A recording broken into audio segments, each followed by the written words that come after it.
جو اللہ کو اپنی زندگی سے نکال دے گا نا, اللہ اس سے اس کے نفع کی چیزوں کو بھلا دے گا. میں اوور آل ان قوموں کو اپنے سے اچھا سمجھتا ہوں. اوور آل جھوٹ کم بولتے ہیں ہم سے, کرپشن ہم سے کم ہے, قوانین کی پابندی ہم سے زیادہ کرتے ہیں, اخلاقیات میں ہم سے کم از کم ظاہری اخلاق ہم سے اچھے ہیں. اس کے باوجود جس چیز نے تباہ کیا ہے, کس نے تباہ کیا؟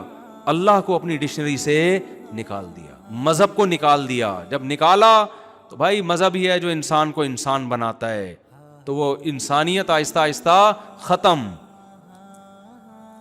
ہو گئی انسانیت. تو خیر میں جلدی سے بات کو سمیٹ کے ختم کروں. میں کیا وہ واقعہ بتا رہا تھا, ہاں یعقوب علیہ الصلوۃ والسلام نے سرنڈر کر دیا. تو ان کو کتنی محبت اپنی اولاد سے, ساری زندگی روتے رہے, چھپ چھپ کے روتے رہے. لوگ جب کہتے انما اشکو بثی وحزنی الی اللہ, بھائی میں اللہ سے اپنا غم بیان کرتا ہوں, آپ کے سامنے نہیں, اللہ سے. اس کے بعد دعائیں مانگتے رہے. ہوا کیا, نتیجہ کیا نکلا؟ دوسرا بیٹا بھی گم گیا. ہم اور آپ ہوتے ہم کہتے ہیں اللہ میں نے اتنے وظیفے پڑھ لیے, ہم تو دعائیں مانگتے ہی نہیں. پہلی بات یہ, ہمیں جب ٹینشن آتی نا تو ہم پتہ کیا کرتے, ہم جاتے روحانی عامل کے پاس کہ یار میرا ایک بچہ غائب ہوا ہے, ذائچے سے نکالو کہاں ہے وہ ہمیں الو بنا رہا ہوتا. عامل دیوبندی ہو, اہل حدیث ہو, بریلوی ہو, شیعہ ہو, سارے 2 نمبر ہوتے ہیں, ذہن میں رکھنا. کوئی بیٹھا ہوا ہو تو پیشگی معذرت بھی نہیں کر رہا, بتا رہا ہوں, جاؤ کیا کر لو گے ہمارا, کیوں میں معذرت کروں ان سے.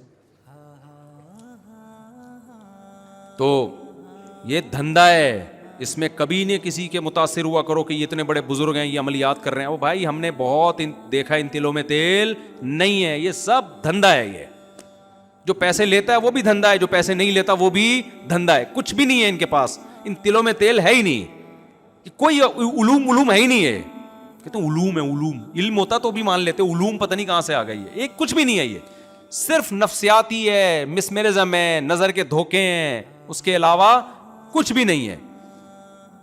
ایک صاحب کل میرے پاس ہے, کہہ رہے ہیں مجھ میں جنات کی ایک جماعت تھی, ابھی صرف ایک جن رہ گیا ہے, جماعت تو ختم ہو گئی, آپ ذرا اس کا علاج کریں. میں نے کہا میرے پاس تو بہترین علاج ہے اس کا. کیا علاج ہے؟ میں نے کہا ایسا دنا دھنائی کروں گا نا میں آپ کی. تو کہنے لگا میں مر جاؤں گا. میں نے کہا وہ جن کو لگے گا, آپ کو نہیں لگے گا. وہ ہمارے حضرت کے پاس نا, ہمارے استاذ ہیں, ان کے پاس ایک بندہ آیا نوجوان, تو گھر والے لے کر آیا کہ اس پہ جن چڑھا ہوا. جن ہوتا ہے, میں مانتا ہوں لاکھوں میں کسی ایک پہ جن بھی آ جاتا ہے, لیکن اس کا علاج ان عاملوں کے پاس نہیں ہے. اس کا علاج ہے اپنی مسجد کے مولوی صاحب سے دم کرا لو, یہ کسی بھی شریف آدمی سے کیا کر لو جو گٹکا نہ کھاتا ہو, سگریٹ نہ پیتا ہو. آج کل یہی شریف ہے, اور کوئی بہت نیک شریف آپ کو مارکیٹ میں ملیں گے نہیں. بس گٹکا دیکھ لو, سگریٹ, باقی کون بند کمرے میں کیا کر رہا ہے یہ کہاں پتہ چلتا ہے کسی کے بارے میں. اس سے ہی اندازہ ہو جاتا ہے گٹکا نہیں کھاتا, سگریٹ نہیں پیتا, اور کہیں روڈ لونڈے لپاڑوں کے ساتھ بیٹھتا نہیں ہے. تو بس اس سے زیادہ بھائی ہم کو عالم الغیب تھوڑی ہیں. بس یہ زمانے میں کیا ہے, نیک ہے, نماز پڑھ لیتا ہو, اس سے دم کرا لو, بس اس سے آگے. اور جن بھی اس زمانے کے ہی ہیں نا, تو وہ اتنے نیک کو بھی برداشت نہیں کر پائیں گے وہ, ٹھیک ہے نا. پرانے زمانے کے جن بھی بڑے تگڑے ہوتے تھے نا, وہ تھوڑا نیک نہیں چاہیے تھا ان کے علاج کے لیے, زیادہ نیک بندہ چاہیے ہوتا تھا. آج کل تو جنات بھی اسی حساب سے جا رہے ہیں, تو زمانے کے حساب سے ہر چیز اسی حساب سے ہو جاتی ہے. تو وہ کیا ہوا, اس جن کو وہ نوجوان آیا, 99% تو ڈرامے بازی ہوتی ہے, نفسیاتی مسائل ہوتے ہیں. تو نوجوان کو ہمارے استاذ نے پکڑا, اس کو بولا کہ بھائی وہ کہہ رہا تھا جن آیا ہوا ہے نا, ادھر ادھر سے عربی بھی پڑھتا تھا. استاذ نے پکڑ کے اس کو لگائی دھنائی. تھوڑی دیر تک تو وہ چیختا رہا, اس کے بعد کہتا ہے یہ مجھے لگ رہا ہے, یہ جن کو نہیں لگ رہا. ہمارے استاذ نے کہا نہیں تو جھوٹ بول رہا ہے, تو جن ہے تجھے ہی لگ. شروع میں تو ڈرامہ کیا اس نے, اصل میں اس کو کسی لڑکی سے ہو گیا تھا عشق, جو رپورٹ آئی نا بعد میں.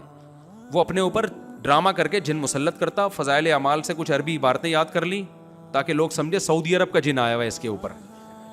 کچھ عربی یاد کر لی, ماں باپ متاثر, اور جب ماں باپ اس لڑکی کے گھر اس کو لے کے جاتے جن اتر جاتا.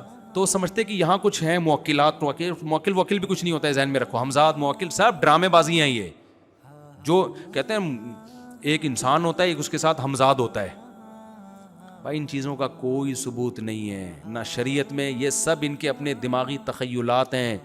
ایک دن ایک عامل مجھے کہنے لگا آپ کے ساتھ آپ کا ایک ہمزاد بھی ہے. میں نے کہا ٹوٹل میں ہی ہوں, جتنا نظر آ رہا ہوں نا, اس کے علاوہ کچھ بھی نہیں ہے. میں ٹوٹل یہی ہوں, اور میرے اوپر کوئی الزام نہ لگانا. نہ کوئی موکل ہے نہ کوئی ہمزاد ہے, کچھ بھی نہیں ہے. باقی ایک فرشتہ ہوتا ہے, اللہ نے حفاظت کے لیے رکھا ہے. شیطان بھی انسان کو پریشان کرتے ہیں, وہ تو ویسے ہی ہوتے ہیں, وہ تو ہر ایک کے ساتھ ہوتے ہیں. اس کے لیے فرشتے اللہ نے پہلے سے رکھے ہوئے ہیں جو انسان کو بچاتے ہیں. ان کے پاس بالکل ضرورت نہیں جانے کی. سورہ فلق, سورہ ناس, آیت الکرسی پڑھ کے بس دم کر دیا کرو, کافی ہے اتنا. جب اس کی دھنائی لگائی نا, وہ کہہ رہا ہے خدا کی قسم یہ مجھے لگ رہا ہے.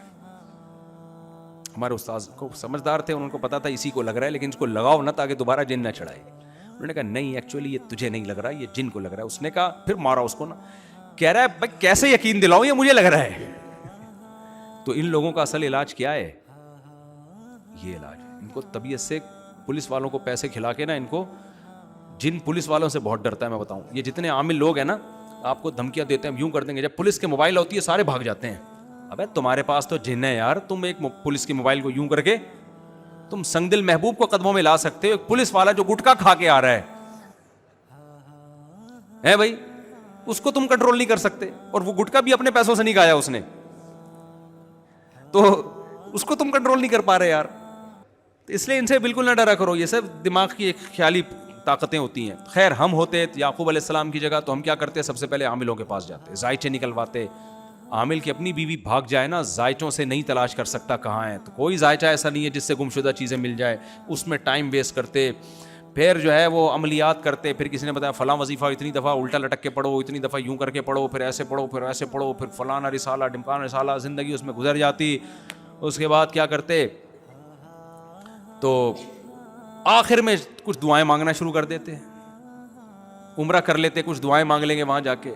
اس کے بعد اگر نتیجہ اللہ نہ کرے یہ نکلتا کہ دوسرا بچہ بھی گم جائے, کیسا کفر پھیلتا کہ نہیں پھیلتا یار. اللہ ایک طرف کہتا ہے ادعونی استجب لکم, میں دعائیں قبول کرتا ہوں. میری تو دعائیں قبول ہونے کے بجائے کیا ہو رہی ہیں, الٹا ہو رہا ہے میرے ساتھ. تو بھائی کفر بکنا شروع کر دیتے. لیکن یعقوب علیہ السلام کو پتا تھا چلتی کس کی ہے بھائی, اللہ کی. اور اللہ کے سامنے کیا کرنا ہے بھائی؟ سرنڈر. ہمارا کام ہے مانگنا, قبول کرنا کس کا کام ہے؟ اللہ کا.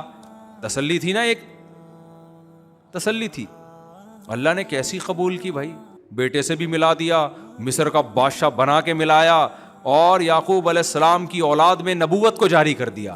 یعقوب کا لقب تھا اسرائیل. قرآن جگہ جگہ یا بنی اسرائیل, یا بنی اسرائیل, ایسا ہمیشہ کے لیے نام, قیامت تک کے لیے زندہ کر دیا ان کا نام. تو اس سے صاف پتہ چلتا ہے کہ بھائی چلے گی اللہ کی,